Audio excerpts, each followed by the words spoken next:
2021-এর উচ্চ মাধ্যমিক পরীক্ষার জন্য আমার যে সমস্ত ছাত্রছাত্রীরা নিজেদেরকে প্রস্তুত করছো, আজকের ভিডিওটা তাদের জন্য। আজকের এই ভিডিওতে আমি ভূগোলের অষ্টম অধ্যায় অর্থনৈতিক কার্যাবলী, এই যে অধ্যায়টা, এই অধ্যায়টার যে দুটো বিভাগ তোমাদের নতুন সংশোধিত সিলেবাসের অন্তর্ভুক্ত রয়েছে, তার একটি বিভাগ হলো কৃষি।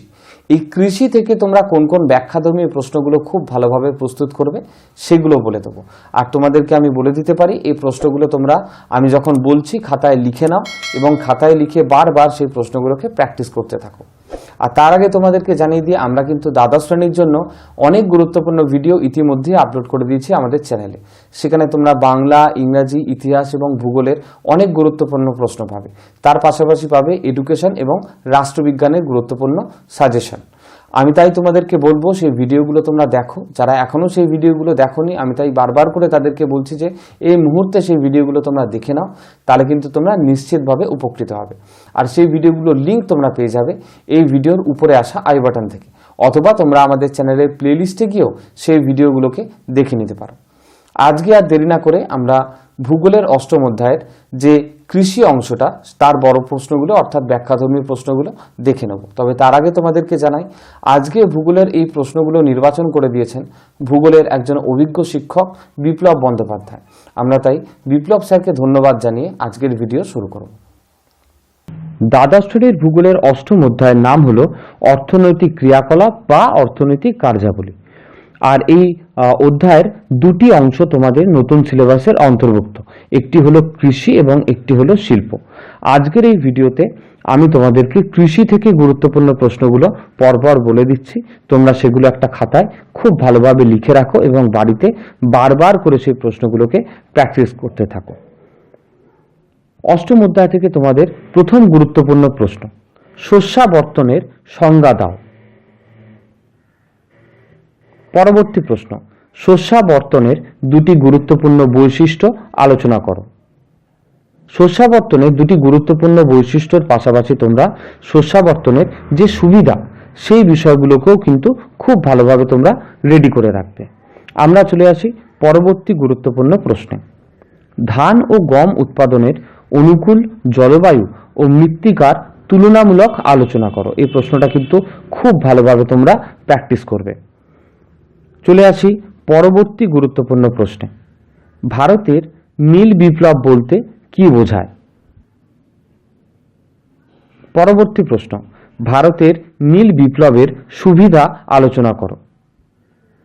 আর নীল বিপ্লবের শুধু সুবিধাটা পড়লে হবে না, তার পাশাপাশি তোমাদের নীল বিপ্লবের গুরুত্ব বা প্রয়োজনীয়তাও কিন্তু তোমাদেরকে খুব ভালোভাবে পড়তে হবে। আমরা চলে আসি পরবর্তী প্রশ্নে, শস্য সমন্বয় বলতে কি বোঝো? আর এই শস্য সমন্বয়ের বৈশিষ্ট্য, গুরুত্ব বা উদ্দেশ্য আলোচনা করো। এইটা কিন্তু খুব ভালোভাবে তোমরা রেডি করবে। চলে আসি পরবর্তী গুরুত্বপূর্ণ প্রশ্নে, ব্যাপক কৃষি প্রধানত রপ্তানি ভিত্তিক হওয়ার কারণ কি? পরবর্তী প্রশ্ন, ভারতীয় শ্বেত বিপ্লবের সমস্যাগুলি কি কি তা আলোচনা করো। পরবর্তী প্রশ্ন, আধুনিক কৃষিতে যন্ত্রিকীকরণের সুফল ও কুফলগুলি আলোচনা করো। অর্থাৎ আধুনিক কৃষি ব্যবস্থায় যে আধুনিক যন্ত্রপাতির ব্যবহার হচ্ছে, তার সুবিধাগুলো কি কি এবং তার অসুবিধা, অর্থাৎ তার সুফলগুলো কি কি এবং তার কুফলগুলি কি কি, সেই বিষয়ে তোমাদেরকে আলোচনা করতে হবে। আমরা চলে আসি পরবর্তী প্রশ্নে, ভারতীয় কৃষিতে সবুজ বিপ্লবের প্রভাব আলোচনা করো। পরবর্তী প্রশ্ন, শস্য প্রগাঢ়তা কিভাবে নির্ণয় করা যায়? এবং এর পাশাপাশি আরেকটা প্রশ্ন তোমরা করবে, শস্য প্রগাঢ়তা নির্ণয়ের গুরুত্ব আলোচনা করো। পরবর্তী প্রশ্ন, নিবিড় জীবিকা সত্তা ভিত্তিক কৃষি পদ্ধতিতে মাথাপিছু উৎপাদন কম কেন? খুব ভালোভাবে এই প্রশ্নটা রেডি করবে, ভীষণ ভালোভাবে রেডি করবে। পরবর্তী গুরুত্বপূর্ণ প্রশ্ন, বাজার ভিত্তিক উদ্যান কৃষি কাকে বলে? এবং এই বাজার ভিত্তিক উদ্যান কৃষির বৈশিষ্ট্যগুলি আলোচনা করো। পরবর্তী প্রশ্ন, ভূমধ্যসাগরীয় অঞ্চল ফল উৎপাদনে বিখ্যাত কেন? আবার এই প্রশ্নটা একটু ঘুরিয়েও তোমাদেরকে দিয়ে দিতে পারে যে কোন অঞ্চলকে ফলের ঝুড়ি বা ফলের বাগান বলা হয় এবং কেন বলা হয়। এটাও কিন্তু উত্তর একই, তাই এই বিষয়টা তোমরা একটু মাথায় রাখবে যে কোন প্রশ্ন অন্য কিভাবে ঘুরিয়ে দিতে পারে, সেটাও কিন্তু খুব গুরুত্বপূর্ণ একটা বিষয়। তার কারণ অনেক সময় প্রশ্ন ঘুরিয়ে দিলে জানা প্রশ্ন অনেকে ছেড়ে দিয়ে চলে আসে, তাই প্রশ্নটা অন্য কিভাবে ঘুরিয়ে দিতে পারে সেই বিষয়টা সম্পর্কে কিন্তু তোমাদের খুব ভালোভাবে জেনে রাখতে হবে। আমরা চলে আসি পরবর্তী গুরুত্বপূর্ণ প্রশ্নে। শ্রীলঙ্কা নারকেল উৎপাদনে অগ্রণী কেন? এর পাশাপাশি তোমরা যেটা দেখে যাবে সেটা হচ্ছে শ্রীলঙ্কা চা উৎপাদনে উন্নত কেন। এই দুটোই কিন্তু তোমাদের করে যেতে হবে, অর্থাৎ শ্রীলঙ্কা নারকেল উৎপাদনে কেন এগিয়ে রয়েছে এবং শ্রীলঙ্কা চা উৎপাদনে ক্ষেত্রে উন্নতি লাভ করেছে কেন, এই দুটোই কিন্তু তোমাদেরকে দেখে যেতে হবে। আমরা চলে আসি পরবর্তী গুরুত্বপূর্ণ প্রশ্নে। জীবিকা সত্তাভিত্তিক বা নিবিড় ও বাণিজ্যিক বা ব্যাপক কৃষির বৈশিষ্ট্য বা বৈশিষ্ট্যগত পার্থক্য লেখো। এই প্রশ্নটা সম্পর্কে তোমাদেরকে আরেকবার ভালোভাবে বুঝিয়ে দিই। নিবিড় কৃষি যা, সেটাই কিন্তু জীবিকা সত্তাভিত্তিক কৃষি, আর বাণিজ্যিক কৃষি যে বিষয়টাকে বলা হয় সেটাই কিন্তু ব্যাপক কৃষি। তাই এই দুটো খুব ভালোভাবে খেয়াল রাখবে। যদি শুধুমাত্র দিয়ে দেয় যে নিবিড় ও ব্যাপক কৃষির পার্থক্য, অথবা দিয়ে দিতে পারে জীবিকা সত্তাভিত্তিক বা বাণিজ্যিক কৃষির পার্থক্য, এই দুটো কিন্তু একই। তার কারণ জীবিকা সত্তাভিত্তিক কৃষির অপর নাম হচ্ছে নিবিড় কৃষি, আর বাণিজ্যিক কৃষির অপর নাম হচ্ছে ব্যাপক কৃষি। সেই কারণে কিন্তু এই দুটো জিনিসই তোমাদেরকে খুব ভালোভাবে মাথায় রাখতে হবে। এই দুটি কৃষির বৈশিষ্ট্য বা বৈশিষ্ট্যগত পার্থক্য লেখো। পরবর্তী প্রশ্ন, ভারতে ডাল চাষের প্রধান সমস্যাগুলি আলোচনা করো। আর এর পাশাপাশি তোমাদের আরেকটা জিনিস করে রাখতে হবে যে ভারতের ডাল চাষের অনুকূল ভৌগোলিক পরিবেশ আলোচনা করো।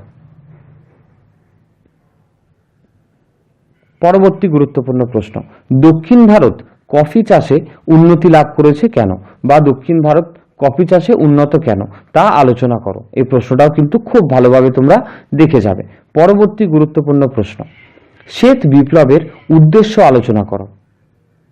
আর এইটাই কিন্তু ঘুরিয়ে দিতে পারে, উদ্দেশ্যটা না দিয়ে দিয়ে দিতে পারে যে শ্বেত বিপ্লবের গুরুত্ব আলোচনা করো। এই দুটো কিন্তু প্রায় একই রকম। আমরা চলে আসি পরবর্তী গুরুত্বপূর্ণ প্রশ্নে। ব্রাজিল ইক্ষু চাষে উন্নত কেন তা আলোচনা করো। এই অধ্যায় থেকে তোমাদের সর্বশেষ প্রশ্ন, ভারতে বর্তমান বাজার বাগান কৃষি ও উদ্যান কৃষির উন্নতির কারণ লেখো।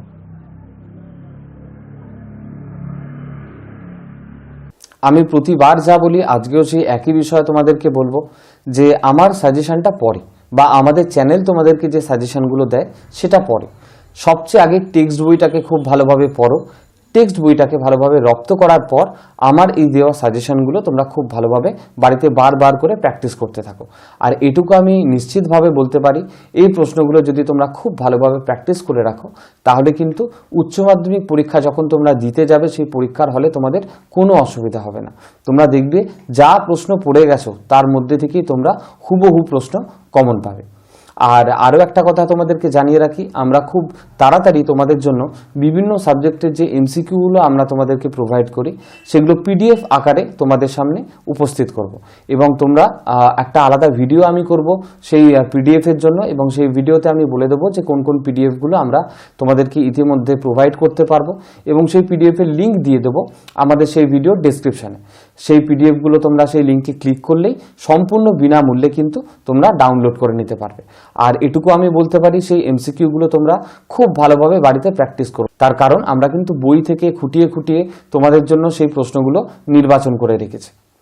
আজকের এই ভিডিওটা ভালো লেগে থাকলে অবশ্যই লাইক করবে, বন্ধুবান্ধবদের সাথে প্রচুর শেয়ার করবে, আর এইরকমই গুরুত্বপূর্ণ ভিডিও পাওয়ার জন্য কিন্তু অবশ্যই চ্যানেলটাকে সাবস্ক্রাইব করে রাখবে। আজকের জন্য এতটুকুই থাকলো, খুব শীঘ্র আরও একটি গুরুত্বপূর্ণ ভিডিও নিয়ে তোমাদের সামনে আমি উপস্থিত হব। তোমরা ভালো থাকো, সুস্থ থাকো, আর অবশ্যই মন দিয়ে পড়াশোনাটা চালিয়ে যাও। তার কারণ কিন্তু এই 4 কিংবা 5টা মাস খুব তাড়াতাড়ি কেটে যাবে, পরীক্ষা কিন্তু একদম দুয়ারে এসে উপস্থিত হবে।